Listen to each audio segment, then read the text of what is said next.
bakka haqti hin jirre bakka dhugaan hin jirre qaroominni hin jiru. Namni sammuun isaa gidiraan guutame qaroo ta'uu hin danda'u. Ofillee fayyadu biyyallee fayyadu ameet amanama. Wanni qaroominni kan argamu sammuu dhugaa sammuu qulqulluu keessaa qaroominni ba'a. Beekumsi ba'a. Beekumsi madda. Bakka haqti hin jirre bareedummaan hin jiru jaamna. Bakka haqti hin jiraanne jagnummaan hin jiru jaamna. Namni kan ofitti amantummaa qabaatu kan jagna ta'ee waan tokko irratti xiyyeeffatee hojjetu kanii kaayyoo dhaabbateefillee of kennuu danda'u. Sammuu qulqulluu fi bakka haqti jirtu ofitti amantummaanis jira ma'ee xamanama. Bakka haqti jirtu tokkummaanis jira ma'ee xamanama. Kanaafuu tokkummaa kan arbisu maal? Wal amantii dhabuu, wal sobuu, wal shakkuu, sammuun dharaan guutame dhugaa sin argu, rakkina sin argu, fala sin argu. Kanaaf bakka haqti hin jirre bakka dhugaan hin jirre qaroominni hin jiru. Namni sammuun isaa gidiraan guutame qaroo ta'uu hin danda'u.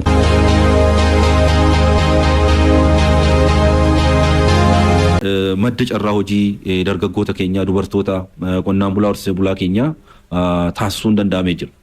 Keessumaa iddoowwan tuttuqaarraa dhorkinu irratti qonnaan bulaan keenya dargaggoonni yuunivarsiitii adda addaatirraa bahan loon furdisuudhaan damma dammeessuudhaan qurxummii poondii naannoo sanarratti hojjechuudhaan jijjiiramni gurguddaan mul'achuu eegalee jira. Kun fakkeenya guddaa goonee yeroo hunda kan dubbannu Harargee irratti hojii bona keessatti fi ganna keessatti hojii kanaan hojjetamaa tureen jijjiirama dhufeen agrooforestirii jennee kan kaasu oomisha wal keessaa karaa ittiin argachuu ittiin danda'anii fi irratti hojjetamanii jijjiirama ittiin fiduu danda'an irratti bal'inaan jijjiiramni guddaan mul'achuu kan itti eegalee fi akka fakkeenyatti yeroo hunda kan dubbannu gaara geelli irratti aanaa giraawwat irratti fakkeenya gooneetoo dubbannu sun iddoo adda addaati irratti yeroo ammaa babal'atee hojii gurguddaan hojjetamaa jiruun hawaasni keenya dargaggeessi keenya carraa hojii gurguddaa irraa uummachuu danda'ee jira. Carraa hojii gurguddaa qofa osoo hin taane immoo sirni oomisha keenyaa mataa isaatu jijjiiramuu kan itti danda'ee fi tokkoof galtee ta'e akkaataa ittiin hojjetamuu ittiin danda'u kan nutti agarsiisu ta'uusaa asumaan isinii kaasuun barbaada. Dhiqamiinsi biyyoo bakkee baay'ee irratti fudhannee gaafa ilaallu irratee jira. Kabajamoo muummichi ministeeraa keenya tibba darbe akka haasawaa isaanii keessatti kaasan hojiiwwan qabeenya uumamaa hojjennu keessatti keessumaa hojii ashaaraa magariisaa hojjennu keessatti hojii guddaan dhaabuu qofa osoo hin taane dhiqamiinsa biyyoo hambisuudha. Dhiqamiinsi biyyoo yeroo tokko keessatti yeroo dhiyoo keessatti waggaa muraasa keessatti kan deebi'uu danda'u miti. Dhiqamiinsi biyyoo kan inni ittiin hafuu ittiin danda'u biqiltuu dhaabuudhaan daagawwan gosa adda addaa biyyoo qabatan hojjechuudhaan. Kanarraa ka'ee dhiqamiinsi biyyoo naannoo keenya keessattis akka biyyaatittis jiru bara baraan xiqqaachaa dhufee jira. Dhiqamiinsi biyyoo amma xiqqaachaa dhufeen immoo oomishaa fi oomishtummaan qonnaan bultoota keenyaa akka dabalu taasifamaa turee jira jechuudha. Bara kanas sululawwan 6,495 lafa hektaara miliyoona 3 ol irratti hojiin kunuunsa qabeenya uumamaa eegumsa biyyee fi bishaanii bonaa hojjetamaa ture. Naannichatti bara kana biqiltuuwwan biliyoona 5 ol dhaabbiidhaaf qophaa'anii jiru akka hoogganaan biiroo qonna Oromiyaa obbo Geetuun ibsanitti. Bara kana sagantaa ashaaraa magariisaa bara kana gaggeessinuun bona kana keessatti buufatoota biqiltuu 38,000 ol kan ta'u hundeessinee biqiltuun achirratti akka inni baay'atuuf sochii guddaa gaggeessaa turree jira. Kana qofa otoo hin taane biqiltuun biliyoona 5.2 kan ta'u buufataalee biqiltuu kanarratti qophaa'aniiti kan isaan jiranii. Biqiltuuwwan kana karaa adda ta'een kunuunsuudhaan dhaabbii bara kanaatiif akka isaan qaqqaban taasisuu irratti hojii guddaan hojjetamee jira. Biqiltuun biliyoona 5 kan ta'u immoo dhaabbiidhaaf geessifamee jira jechuudha. Bakki dhaabbii biqiltuu bara kanaa hirmaannaa qaamolee garaa garaatiin dhaabbatus jiyoo Faransiin adda bahee akka jiru ragaan biiroo qonna Oromiyaa kan mul'isu. Kun ammoo biqilaan dhaabamu eessaa fi gosa akkamii akkasumas kunuunsaafillee ifatti haala mijataa kan uumu akka ta'e hoogganaan biiroo qonna Oromiyaa obbo Geetuu Gammachuun kan himan. Sadarkaa naannoo keenyatti wanti qophaa'uun irra jiraatu hundi isaatiiyyuu qophaa'ee jira. Biqiltuun akka silesniif kaasuudhaaf yaale bakka hundarratti qophaa'ee jira. Boolli qophaa'eeti jira. Akkasumas iddoowwan dhaabbiiwwan keenya jiyoo Faransii isaanii fudhatamanii adda bahanii beekamanii jiranii. Kanaaf guyyaa kabajamoo muummichi ministeeraa keenya labsanirraa jalqabnee sochiiwwan jalqabanii jiranii akka naannoo keenyatti guyyaa boruu waxabajjii 24 bara 2017 uummanni keenya hundi tokko ta'ee ganna kana guutuusaa biqiltuu dhaabuu irratti akka inni bobba'u. Biqilaawwan akka biyyaatti bara kana sagantaa ashaaraa magariisaan dhaabaman biliyoona 7.5 keessaa 40% kan ta'u kanneen wabii nyaataa mirkaneessan akka ta'an ragaan ministeera qonnaa ni mul'isa. Kanneen akka naannoo Oromiyaatti ganna kana dhaabamaa jiran keessaayis 10% kan ta'an nyaata namaaf kan oolanidha. Biqiltuuwwan biliyoona 5 amma bara kana dhaabbiidhaaf geessisne keessaa biqiltuu harka 40 kan ta'u biqiltuu bosonaati kan qophaa'ee jiru. Biqiltuu bosonaa iddoo adda addaati irratti iddoo bosonaa irra jiraatu irratti dhaabbachuun irra jiraatu.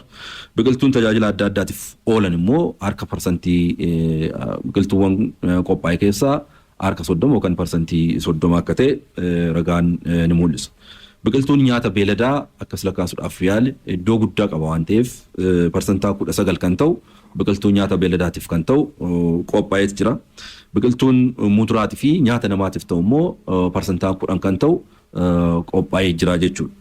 Kanaafan biqiltuun leemmanaa biqiltuun bareedinaa kan qophaa'an ta'uu isaati jechuudha. Naannoo Oromiyaatti bara kana ashaaraa magariisaaf biqiltuuwwan gosa garaagaraa biliyoona 5 ol dhaabamaniif biqilaa fi boollis qophaa'ee jira. Milkaa'ina isaaf ammoo qaamoleen hawaasaa hunduu gahee isaanii baachuu akka qaban obbo Geetuun dhaamanii jiru. Waliigala bara kana lafa hektaara miliyoona 1.1 irratti dhaabbii biqiltuu ni gaggeessina. Dhaabbii biqiltuu kanarratti hawaasti keenya hawaasti miliyoona 15.9 ol kan ta'u dhaabbii kanarratti ni hirmaata jenneet kan yaannu.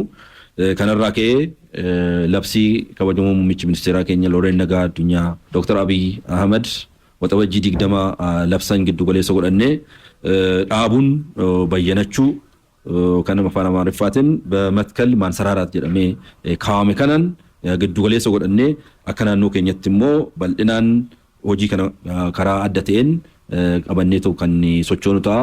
Uummanni keenya akkuma bona keessatti hojii daagaawwan adda addaa hojjechaa ture amma ganna kana keessatti immoo akkuma kanaan dura waggoottan 6 darban keessatti jaarsa jaartiin daa'imni barataa barsiisan poolisiin raayyaan ittisa biyyaa osoo nafin harka ol qabatee baheetoo dhaabee jijjiirama fide kana bara kanas baanee harka ol qabannee tokko taanee baanee dhaabuudhaan biyya keenya dhaadannoo dhaabuun bayyanachuu jedhu guutumaan guututti kan milkeessinuu fi jijjiiramni biyya kanaa magariisummaan biyya kanaa kan itti milkeessinu ta'a.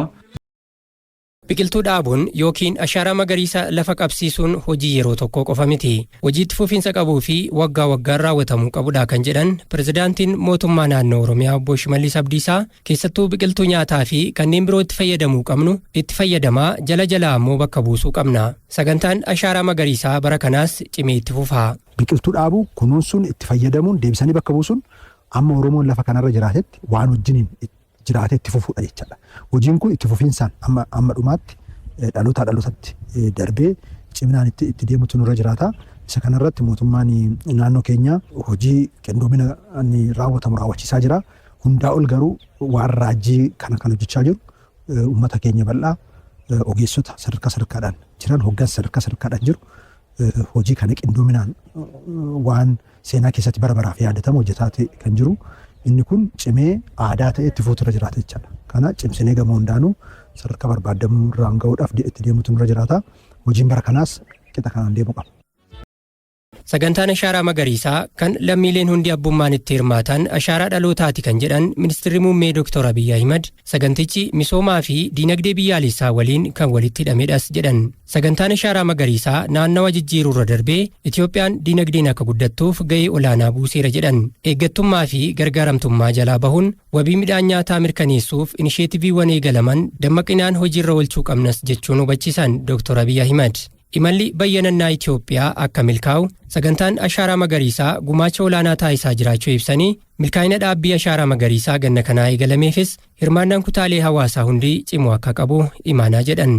ለሁሉም ስራዎቻችን መደመር ያለው ፓወር hojii kennutti keessatti bu'aa ida'amuudha yeroo ida'amu humni nu qabnu yeroo ida'amu sagaleen dhaga'amuuf bu'aan argamu guddaa waggoottan dabarsin hawaasni miliyoon 20 ol tokkummaan kaanii mul'at kanaaf adoon sochoon ta'e biqiltuu biliyoon 50 dhaabuuf yaadamtu biliyoon 50 ga'uuf kan jiru biliyoon 50 invest goonee adoon taane namoota lapheef gara qulqulluu qabanii miliyoonaan lakkaa'aman qabaanne bu'aan ida'amuu buufata biqiltuu qopheessurra kaase boolli biqiltuu qopheessurra eegalee hojii hojjetamaa jiruun kanaafu hundumtu akkuma waggoot dabre adoon dadhabin biqiltuu 30 40 100 dhaabuun mul'anni kun akka dhugoomu socha hawaasni taasisaa jiruun ida'amuun bu'aan kun akka nam tokkootti gurmaa'uun addunyaa hojii fakkeenya ta'aan hojjettaniif irra deebi'uun uummata keenya galatattu malaaf በድጋሚ ለህዝባችን